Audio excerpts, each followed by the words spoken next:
आज हम जानेंगे कि दिल्ली काउंटर पर कैसे है नकली मीट का बोलबाला। मीठे और नमकीन का मुकाबला जारी है इन चकल पॉट्स में। और कुरकुरी पत्ता गोभी से बनने वाली है एक बहुत खास खट्टी चीज। लेकिन उससे पहले एक खट्टी कैंडी दिखा रही है आपकी जीभ पर अपना कमाल। अगर कैंडी के बीच चुनाव करना हो तो ये काम आसान नहीं है। इस मुकाबले में ये खट्टी कैंडी जरूर जीत जाएंगी। उनके सामने मीठी कैंडी बिल्कुल भी नहीं टिक पाएंगी। और ब्रांड मैनेजर बॉबी लास्की हमें इसकी वजह बताती हैं। आपके मुंह में जैसे खटास का हंगामा हो जाता है। ये कमाल की चीजें बनती हैं जेम्सविल, विस्कॉन्सिन की इम्पैक्ट कॉन्फेक्शंस में। लेकिन ऐसे गजब की कैंडी बनाने के लिए चीजें भी तो वैसी ही चाहिए। हाँ, चीजों का चुनाव भी बहुत ध्यान से करना पड़ता है। सही कहा। शक्कर, कॉर्न सिरप, पानी और नमक को एक स्टीम केटल में डाला जाता है। ये केटल इस मिक्सचर को भाप के जरिए 150 डिग्री सेल्सियस तापमान तक गर्म कर देती है, जिससे एक समान कुकिंग सुनिश्चित होती है। हर बैच का वजन 540 किलोग्राम होता है, यानी 6 टॉम क्रूज के बराबर। लेकिन कैंडी कहाँ है? थोड़ा सब्र रखो। जब ये मिक्सचर तैयार हो जाता है तो इसे पाइपों की एक श्रृंखला के जरिए एक कूलिंग व्हील की तरफ ले जाया जाता है। लेकिन वहाँ इसके पहुँचने से पहले कैंडी में 5 रंगों और फ्लेवरों में से एक को इंजेक्ट किया जाता है। Blue Raspberry, black cherry, lemon, watermelon और ग्रीन एप्पल। ऑपरेशंस के वीपी लियो हैल्पन बताते हैं कि वो इस काम को लगातार कैसे जारी रखते हैं। हम रोजाना 5 फ्लेवर बनाते हैं। हम बिल्कुल रुकना नहीं चाहते। हम काम जारी रखना चाहते हैं। हम शुरुआत सबसे हल्के फ्लेवर से करते हैं और काम खत्म करते हैं सबसे डार्क फ्लेवर से। ये फ्लेवर होता है लेमन और मेरे मुंह से तो लार टपकने भी लगी है। जब कैंडी मिक्स इस कूलिंग व्हील से नीचे गिरता है तो इसका तापमान 100 डिग्री कम हो जाता है। इस छोटे से सफर के बाद कैंडी एक कन्वेयर पर गिरती है, जो इसे एक बैच रोलर की तरफ ले जाती है। और यहाँ नजर आ रहा है हरा सेब। यहाँ खट्टे अंगूर वाला मामला नहीं है। इस सेब वाले बैच को खाया जा सकता है। बैच रोलर कैंडी को ऐंठ कर एक रस्सी बना देता है और साइजिंग व्हील इसकी मोटाई को एकदम सही बना देते हैं। रस्सी के आखिरी छोर पर एक डाई कटर कैंडी के 4-4 ग्राम के टुकड़े करता जाता है। ये मशीन कैंडी को मशीन गन से निकलती गोलियों की तरफ फेंकती जाती है। कटर 1 मिनट में करीब 3000 पीस बना देता है और 10 घंटे की पूरी कुकिंग प्रक्रिया के दौरान ये सिलसिला जारी रहता है। देखा, एक कैंडी बनाना कोई हंसी खेल नहीं है। कैंडी जब बन जाती है तो कन्वेयर बेल्ट उन्हें एक चिलर में पहुंचाती है, जहां इन्हें सामान्य तापमान पर लाया जाता है ताकि ये पूरी तरह सख्त हो सके। कन्वेयर की एक प्रणाली सख्त हो चुकी कैंडी को एक बड़े से कोटिंग ड्रम में पहुंचाती है। कोटिंग ड्रम के अंदर ये कैंडी वाकई मुकाबले के लिए पूरी तरह तैयार हो जाती है। ये बात तो पहले भी सुनी थी।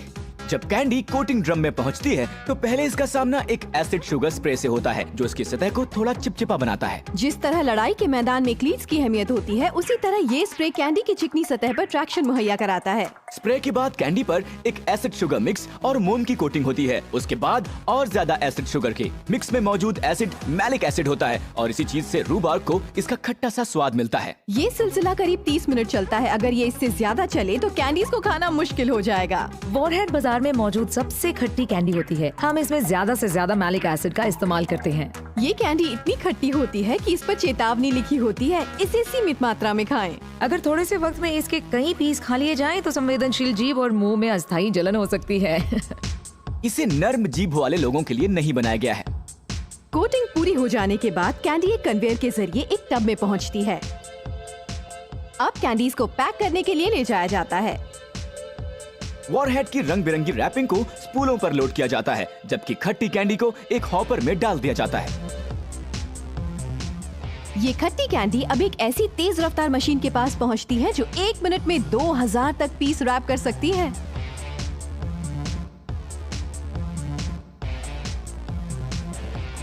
और अब वक्त है सभी 5 फ्लेवर्स के मिलन का। अलग अलग रैप की गई कैंडी को एक बार में 2 किलोग्राम के बक्सों में लोड किया जाता है। जब बक्से में सारे फ्लेवर पहुंच जाते हैं तो उसका वजन हो जाता है 14 किलोग्राम। इन भारी भरकम बक्सों को फिर पैकिंग के आखिरी चरण की ओर बढ़ाया जाता है। बक्सों को एक बड़े हॉपर में पलट दिया जाता है, जहां सभी 5 फ्लेवर आपस में मिलते हैं। अब तौल कर 28 ग्राम वॉरहेड्स को बैगों में डाला जाता है और उन्हें सील करके काट दिया जाता है। एक बार में 12 बैगों को डिस्प्ले केसेस में लोड कर दिया जाता है और फिर श्रिंक रैप करके बक्सों में पैक कर दिया जाता है। बक्सों को स्टैक और पैलेटाइज कर दिया जाता है और अब ये वॉरहेड्स कहीं भी चुनौती के लिए तैयार हैं। लेकिन आखिर ये वॉरहेड चुनौती है क्या? वॉरहेड चुनौती में बच्चे एक दूसरे से कहते हैं कि देखें कौन इसे ज्यादा समय तक मुंह में रख सकता है। लेकिन ये काम इतना आसान भी नहीं होता। मैं तो इसे ज्यादा देर तक अपने मुंह में नहीं रख सकती। बेहद खट्टी ये कैंडी तो जैसे आपकी जुबान पर हमला बोल देती है और आप खुशी से इनसे हार मान लेते हैं। वॉरहेड्स की शुरुआत सबसे पहले कहाँ हुई? सन 1975 में ताइवान में और फिर 1980 के दशक में ये उत्तरी अमेरिका आए। कभी कभी एक बेहतरीन सैंडविच को हराना आसान नहीं होता। लेकिन अगर वेजिटेरियन ऐसी चीजों का लुत्फ उठाना चाहते हैं तो वो संभव नहीं, जैसे कि हिकरी स्मोक्ड डेली स्लाइस। पर अब ऐसा नहीं है। टोफर की ईवीपी जेमी एथर्स ने वेजिटेरियंस का भी ख्याल किया है। मुझे लगता है बाजार में टोफर की जैसे प्रोडक्ट आने से वेजिटेरियन लोगों को काफी राहत मिलेगी। तो ये लोग सब्जियों को मीट की शक्ल कैसे देते हैं? ये वेजिटेरियन जादू शुरू होता है टर्टल आइलैंड, ओरेगन के टर्टल आइलैंड फूड्स में। और इस काम की शुरुआत होती है एक बटन को दबाने से। ऑर्गेनिक टोफू को बनाया जाता है soya beans, canola oil, soya sauce, पानी और व्हीट ग्लूटेन से, और बेस बनाने के लिए इन्हें एक मिक्सर में डाला जाता है। लेकिन इन नमी वाली चीजों से मांस जैसी कंसिस्टेंसी वाली कोई चीज कैसे बन सकती है? जेमी बता रहे हैं कि ये कमाल होता है व्हीट ग्लूटेन की वजह से। ग्लूटेन प्रोटीन एक कमाल की प्लांट प्रोटीन है। इससे लंबी श्रृंखलाएं बन जाती हैं और ये लंबी श्रृंखलाएं बिल्कुल उसी तरह के प्रोटीन जैसी होती हैं जो होल मसल मीट उत्पादों में मौजूद होता है। व्हीट से मीट, प्रकृति माँ शुक्रिया। इस मिक्सचर में कुछ खास पोशीदा मसाले और थोड़ा सा नींबू का रस भी डाला जाता है। उसी से इसे चटपटापन मिलता है। नींबू की बात तो समझ में आई, लेकिन टोफर्की का टेस्ट कैसा होता है? आपको इसमें स्मोक का हल्का एहसास होगा। इससे टर्की डेली स्लाइस की लज्जत और ज्यादा बढ़ जाती है। 15 मिनट के बाद मिक्सचर तैयार हो जाता है और इसे काट में पलट दिया जाता है। हम इस डो को मिक्स करने के बाद मासा कहते हैं। स्पेनिश भाषा में इसका मतलब होता है डो। यहाँ रोजाना करीब 230 किलोग्राम टोफर्की बनाई जाती है। मैं आज 6 लाख स्लाइस बनाने वाली हूँ। ये संख्या तो काफी ज्यादा है। अब वक्त है कि ये मैसा मांस जैसी शक्ल ले, तो इसे एक एक्सट्रूडर में डाला जाता है। ये एक्सट्रूडर इसके 13 सेंटीमीटर व्यास वाले लॉग बनाता है। इन्हें प्लास्टिक की केसिंग में डाल दिया जाता है। ये एक ऐसी ही मशीन है जैसे किसी मीट फैक्ट्री में इस्तेमाल होती है, लेकिन हम यहाँ इसके जरिए नकली मीट बनाते हैं। ये केसिंग शायद दिखने में बड़े बड़े हॉट डॉग लगे, लेकिन इनके जरिए मासा में मौजूद हवा निकल जाती है और इन्हें वो खास गोल डेली मीट शेप मिलती है। थैंक्सगिविंग के त्योहार के मुताबिक बन जाने के बाद ये लॉग एक कुकर में भेज दिए जाते हैं। टोफर्की को 4 घंटे तक स्टीम ओवन में रखा जाता है। हमारे तमाम उत्पादों को पूरी तरह भाप से पकाया जाता है और इससे हमें तापमान पर नियंत्रण हासिल होता है। इस काम में किसी कुकिंग चेम्बर के अंदर किसी ईंधन को नहीं जलाया जाता, तो ये एक साफ सुथरा तरीका है। पक जाने के बाद लॉग्स को ठंडा करके उन्हें उनकी केसिंग से बाहर निकाला जाता है। इन डेली स्लाइसेस को हिकरी यूं ही नहीं कहा जाता। और अब ये स्मोक का सामना करने वाले हैं। इन लॉग्स को अब एक स्मोकर में रखा जाएगा जहां ये 4 घंटे रहेंगे। लकड़ी की चिपटियों को जलाया जाता है और उनके धुएं के बीच ये प्रोडक्ट रहता है, जिससे इसमें धुएं का रंग और फ्लेवर जज्ब हो जाता है। तो जरा देखें ये कैसी दिख रही हैं। अरे वाह, क्या बात है। इस प्रक्रिया के पूरा होने पर ये लॉग एक स्लाइसर की तरफ बढ़ते हैं। स्लाइसर इस नकली मीट के टुकड़े काटता जाता है। स्लाइसर में तेज धार वाला एक घूमता हुआ ब्लेड होता है जो 1 सेकंड में 4 स्लाइस काट देता है। लगता है इसे भी सैंडविच पसंद है। अब 15 टोफर की स्लाइस के ढेर एक वैक्यूम पैकेजर से होकर गुजरते हैं और फिर एक पैस्चराइजर में जाते हैं। पैस्चराइजिंग की प्रक्रिया के तहत डेली स्लाइसेस को गर्म पानी से गर्म करते हैं ताकि कोई संभावित खराब बैक्टीरिया बच न पाए। टोफर्की को तेजी से ठंडा करके 4 डिग्री सेल्सियस पर लाया जाता है। उसके बाद इसकी पैकेजिंग होती है। कार्डबोर्ड बॉक्स मशीन द्वारा फोल्ड किए जाते हैं। फिर टोफर्की पैकेट को अंदर खिसकाया जाता है। टोफर्की बक्सों को कार्टन में रखकर पैलेटाइज किया जाता है और अब ये शिपिंग के लिए तैयार हैं। रोजाना टर्टल आइलैंड फूड्स टोफर्की के करीब 43,000 पैकेट्स बनाता है। मतलब ये कि हर साल लोग टोफर्की के करीब 1,20,00,000 पैकेट चट कर जाते हैं। तो मांस न खाने वाले खुश हो जाएं। आप मांस खाएंगे बिना मांस खाए। सोयाबीन्स और मांस में क्या बात समान है? मांस की तरह सोयाबीन एकमात्र सब्जी है जिसमें संपूर्ण प्रोटीन होता है। चॉकलेट से बेहतर और कुछ नहीं। एक और चीज भी है, बेकन एंड चॉकलेट। क्या? हाँ, इन चोको पॉट्स को कुरकुरे बेकन और मीठे मेपल नेक्टर से बनाया जाता है। आप इन्हें बेहतरीन कंफर्ट फूड कह सकते हैं। इस फ्यूजन चॉकलेट को अपना नाम वेनेजुएला के उस इलाके से मिला जो अपनी ककाओ चुआओ के लिए मशहूर है। क्या कहा? चुआओ। फिर से बताना। चलो इस बारे में प्रोडक्शन मैनेजर एरन डब से पूछते हैं। इसे लोग अलग नामों से बुलाते हैं, जैसे चुआवा, चुआ, चाओ, लेकिन हम तो इसे कहते हैं चुआओ। ये इसलिए क्योंकि इसे काटिए, चू कीजिए और बोलिए वाओ। वाओ कहना इन शानदार चॉकलेट बार्स के लिए एकदम सही है और ये यहाँ बनती है कार्लसबैड, कैलिफोर्निया में। इन्हें बनाने की शुरुआत होती है इस चीज से, बेकन से। 2 किलोग्राम कुदरती हार्मोन मुक्त बेकन को पहले एक ग्राइंडर में डाला जाता है। इससे मीट के छोटे छोटे टुकड़े हो जाते हैं और आपको इसके हर टुकड़े में टेस्ट आएगा। और ये महत्वपूर्ण भी है क्योंकि बेकन के साथ हर चीज बेहतर लगती है। बहुत ही अक्लमंद इंसान है। सही कहा। बेकन के इन टुकड़ों को ट्रे में फैलाकर 175 डिग्री सेल्सियस तापमान पर 30 मिनट तक एक ओवन में पकाया जाता है। मुझे तो इसकी खुशबू यहाँ भी आ रही है। बेकन की खुशबू वाकई पागल बना देती है। आपका दिल करने लगता है कि आप बड़ा सा बेकन चीज बर्गर खाएं। तो ऐसे में मैं मेपल बेकन चोको पॉड खा लेती हूँ। बिल्कुल मेरे मन की बात कही। जब फैट निकल जाता है तो कुरकुरे बेकन को ट्रे में से एक बोल में डालकर ठंडा होने के लिए छोड़ देते हैं। अब आएगा मजा। बेकन ठंडा हो रहा है और इस बीच मार्कोस का ध्यान चॉकलेट की तरफ जाता है। वेनेजुएला की 455 किलोग्राम चॉकलेट एक गर्म बर्तन के अंदर पिघलाई जाती है। फिर इसे एक टेम्परिंग टैंक में भेजा जाता है जहाँ पहले चॉकलेट गर्म होती है, फिर ठंडी होती है और फिर गर्म होती है। 455 किलोग्राम वेनेजुएलन चॉकलेट एक गर्म बर्तन के अंदर पिघलाई जाती है। ये चमकदार चॉकलेट अब मिक्स किए जाने के लिए तैयार है। तो अब इसे एक चॉकलेट व्हील पर पंप किया जाता है। और तालियों के बीच फ्रैंकी अब बेकन लेकर यहाँ पहुँचने वाले हैं। ओह, इन लोगों को अपना बेकन वाकई पसंद है। मुझे इससे पहले इतनी ईर्ष्या कभी नहीं हुई। लेकिन अभी भी ये काम खत्म नहीं हुआ है। इस मिक्स को मीठा करने के लिए 3 किलोग्राम मेपल शुगर भी डाली जाती है और साथ ही डाला जाता है बॉनफायर सी सॉल्ट।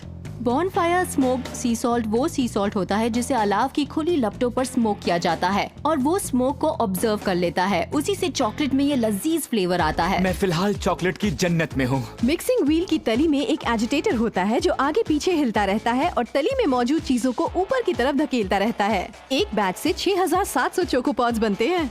10 मिनट के बाद चॉकलेट में मेपल, सॉल्ट और बेकन का फ्लेवर आ जाता है। तो अब वक्त है इसे चोको पॉट्स में बदलने का। व्हील अब एक प्रोडक्शन लाइन की तरफ मुड़ता है जहाँ ये अब एक डिपॉजिटर की भूमिका निभाता है। क्या कमाल की मशीनें हैं। ककाओ पॉट्स के आकार वाले सांचों को एक कन्वेयर पर लोड किया जाता है और ये चॉकलेट में डूबने के लिए बढ़ते हैं। ये सांचे एक से दूसरे कोने तक लगातार आ रही चॉकलेट से भरते जाते हैं। चॉकलेट के इस झरने से बढ़िया साथ काम करने वाला भला और कौन होगा।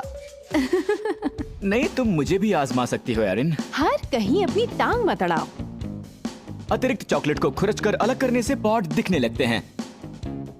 यहाँ जरा सी चॉकलेट भी बर्बाद नहीं होती। अतिरिक्त चॉकलेट व्हील में गिर जाती है जहाँ ये दोबारा इस्तेमाल होती है। अब ये पॉड एक एजिटेटर की तरफ बढ़ते हैं जिसकी थरथराहट से हवा के बुलबुले निकल जाते हैं। अब इन्हें एक बेकर्स कार्ट पर लोड किया जाता है और एक कूलर में भेजा जाता है जहाँ ये 24 घंटे तक ठंडे होंगे। सांचों को पलटा जाता है और अब ये पॉड एक एक करके पैक होने के लिए कन्वेयर पर आगे बढ़ते हैं।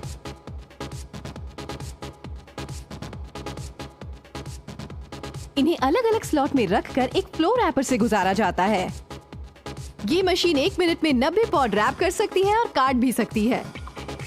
मेपल बेकन चोको पॉड्स एक बॉक्स में गिरते जाते हैं और एक बार में 24 पॉड्स को कैडीज में ट्रांसफर कर दिया जाता है।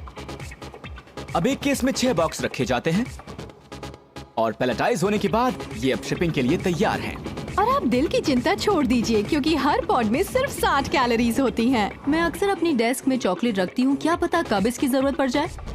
और ये सच भी है क्योंकि बेकन और चॉकलेट के इस मीठे नमकीन टेस्ट को वाकई कोई नहीं हरा सकता। कौन सी हॉरर मूवी में चॉकलेट भी नजर आई थी? अल्फ्रेड हिचकॉक की साइको में। तीखे और थोड़े कुरकुरे का मिश्रण होता है सावरक्राउट और इसे सॉसेज और पर्क रोस्ट के साथ बड़े चाव से खाते हैं। जर्मन भाषा में सावरक्राउट का मतलब होता है खट्टी पत्ता गोभी, लेकिन इसे खोजा था चीन के लोगों ने। जीएल के फूड के प्रेसिडेंट ब्रायन डाउन्स को मिसेस व्हाइट सावरक्राउट बनाने पर फक्र है। दरअसल पत्ता गोभी मुगल फौज के घुड़सवारों के सैडल बैग में हुआ करती थी और घोड़े तथा घुड़सवार के पैरों के पसीने से इस पत्ता गोभी में खटास आ जाया करती थी और इसी से सबसे पहले सावरक्राउट के बनने की शुरुआत हुई। पर अब इतनी मेहनत की जरूरत नहीं है। अब तो बेयर क्रीक विस्कॉन्सिन के जीएल के फूड प्लांट में सावरक्राउट को हॉर्स पावर से बनाया जाता है, हॉर्स के पसीने से नहीं। और ये ठीक भी है। ताजा पत्ता गोभी ट्रक से यहाँ पहुँचती है और इसे एक आउटडोर पैड पर उतार लिया जाता है। जीएल के फूड्स में हर साल 15 करोड़ 50 लाख किलोग्राम पत्ता गोभी प्रोसेस की जाती है। ऐसे में अगर भारी भरकम मशीन हो तो पत्ता गोभी को हटाने में काफी मदद हो जाती है। इस ढेर सी पत्ता गोभी को अब अंदर पहुंचाया जाता है, जहां ये एक कन्वेयर के जरिए 40 कोरिंग मशीनों तक पहुंच जाती हैं। हमारी ये कोरिंग मशीन दरअसल काफी पुरानी मशीनें हैं। आप यकीन नहीं करेंगे, इन्हें 30 के दशक में डिजाइन और विकसित किया गया था। ठीक है, जब तक चलती है चलाइए। ये पत्ता गोभी खराब है। किसी पागल वैज्ञानिक की तरह गियर्सन रेने एक पत्ता गोभी को एक ड्रिल पर रखते हैं जो इसके बीच में एक मोटा सा सुराख कर देती है। हमारा सोचना यह है कि बीच के हिस्से को निकालने के बजाय उसके टुकड़े कर दिए जाएं, क्योंकि उसमें मौजूद ढेर से पोषक तत्व फर्मेंटेशन में मदद करते हैं। जब बीच वाले हिस्से के टुकड़े हो जाते हैं तो पत्ता गोभी साज संवार के लिए आगे बढ़ती है। सबसे पहले इन्हें धोया जाता है, फिर इन्हें घुमाकर सुखाया जाता है ताकि कोई धूल मिट्टी या बेकार पत्तियां न रह जाएं। एकदम साफ सुथरी पत्ता गोभियां एक कन्वेयर पर आगे बढ़ती हैं, जहां 25 महिला कर्मचारी हाथ में चाकू लेकर उनका स्वागत करती हैं। यहाँ वो उन अतिरिक्त पत्तियों की छटाई करते हैं जो धुलाई के दौरान भी नहीं हटी थी। ज्यादा बड़ी पत्ता गोभियों को काट दिया जाता है। यहाँ बड़े सिर वालों की जरूरत नहीं है। सुन लिया ना तुमने? चुप करो। आम इंसान को हमारा पत्ता गोभियों को काटने और संवारने का तरीका उथल पुथल भरा लग सकता है, लेकिन ये इसी तरीके से की जाती है। आपकी बात गलत थोड़ी होगी रैन। जो पत्ता गोभियां पास हो जाती हैं, वो आगे बढ़कर 10 में से किसी एक श्रेडर में गिरती हैं। यहाँ एक घूमता हुआ ब्लेड हर गोभी को एक ग्रेटर में धकेलता है, जहाँ इनके पतले पतले टुकड़े बन जाते हैं। लेकिन आप तो स्लाइस कह रहे थे। देखिए, ऐसा है कि अमेरिका और कनाडा में सावरक्राउट को थोड़ा कुरकुरा और क्रंची पसंद किया जाता है। ये यूरोप से थोड़ा अलग तरह का होता है। अब इसके बाद ये टुकड़े नमकीन पानी में डुबकी लगाने की तरफ बढ़ते हैं। नमक से सावरक्राउट के फ्लेवर को कोई ज्यादा बदलाव नहीं आता। इसका असली मकसद होता है फर्मेंटेशन की प्रक्रिया तक पत्ता गोभी को सही सलामत रखना, वरना वो सड़ने लगती है। नमक की खासी धाक है। और अब वो वक्त आ गया है जब पत्ता गोभी के ये टुकड़े सावरक्राउट बनने के लिए तैयार हैं। पत्ता गोभी के सारे टुकड़े अब 7.5 मीटर गहरे इस टैंक में गिर जाते हैं, जहां फर्मेंटेशन की प्रक्रिया शुरू होती है। फायदेमंद बैक्टीरिया शुगर और पत्ता गोभी को लैक्टिक एसिड में बदल देते हैं और उसी से सावरक्राउट को खास फ्लेवर और टेक्सचर मिलते हैं। हर टैंक में 2,25,000 तक पत्ता गोभी समा सकती है और इससे सावरक्राउट के 13 लाख जार तैयार हो सकते हैं। फिर तो काफी सॉसेज की जरूरत पड़ेगी। 4 से 6 हफ्ते बाद क्राउट अब तैयार हो गया है। इसे इस बड़े बर्तन से एक डी वाटरिंग स्क्रीन पर डाला जाता है, जहां ब्रायन को अलग करके उसे फिर से टैंकों में डाल दिया जाता है। ये किसी झरने जैसा नजर आता है और हम लोग इसे अक्सर नदी कहा करते हैं। अब फर्मेंट हो चुकी ये पत्ता गोभी यहाँ से प्रोडक्शन लाइन की तरफ बढ़ती है। सबसे पहले ये भाप वाले एक कुकर में जाती है, जहां इसका तापमान 95 डिग्री सेल्सियस तक पहुंच जाता है। ये गर्मी फर्मेंटेशन की प्रक्रिया को रोकती है ताकि क्राउट के जार आपके फ्रिज में फट न जाएं। क्या बात है। हर जार में 1 किलो 100 ग्राम ऐसे चटपटे श्रेड भरे जाते हैं। ये मशीन हर मिनट 135 जार भर सकती है। अब ये जार ब्रायन की धार के नीचे से आगे बढ़ते हैं और इन पर ढक्कन लगाकर इन्हें सील कर दिया जाता है। इस वक्त भी ये जार बहुत गर्म होते हैं, इसलिए इन्हें ठंडे पानी के बीच से गुजारकर इन्हें पैकेजिंग लैग बना दिया जाता है। क्राउट के हर जार पर एक मिसेस व्हाइट्स लेबल लगाया जाता है। और एक ट्रे में 12 जार पैक किए जाते हैं। अब इन्हें श्रिंक रैप किया जाता है और फिर पैलेटाइज करके हॉट डॉग के दीवानों तक पहुंचा दिया जाता है। और अब रायन से सुनिए कि आप इन्हें कहां-कहां इस्तेमाल कर सकते हैं। इसका सबसे ज्यादा इस्तेमाल तो आप किसी ब्राटवुर्स्ट या हॉट डॉग के ऊपर कर सकते हैं। आप इन्हें एक मॉइस्चराइजिंग एजेंट के तौर पर किसी ब्राउनी या केक पर रख सकते हैं। डिनर हो या डिजर्ट, ये सुपर फूड हर चीज की लज्जत बढ़ा सकता है।